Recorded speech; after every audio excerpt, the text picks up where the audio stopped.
వయసు మీద పడుతున్న కొద్దీ సినిమాల సంఖ్యను తగ్గిస్తూ వస్తున్న సౌత్ ఇండియన్ సూపర్ స్టార్ వచ్చే ఏడాది జనవరిలో రోబో సీక్వెల్ 2.0 మూవీతో ఆడియన్స్ ముందుకు రానున్నాడు.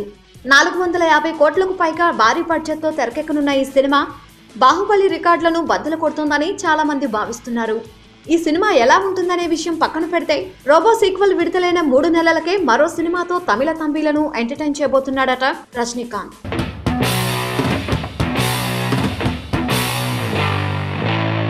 ధనుష్ నిర్మాతగా రూపొందబోయే కబాలీ సీక్వెల్ ను తమిళ కొత్త సంవత్సరాది కానుకగా వచ్చే ఏడాది ఏప్రిల్ 2nd వీక్ లో రిలీజ్ చేయాలని ధనుష్ డిసైడ్ అయ్యాడట.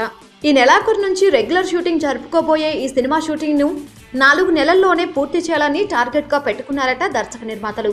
చూస్తుంటే వచ్చే ఏడాది రజనీ ఫ్యాన్స్ కు డబుల్ ధమాకా ఖాయంగా కనిపిస్తుంది.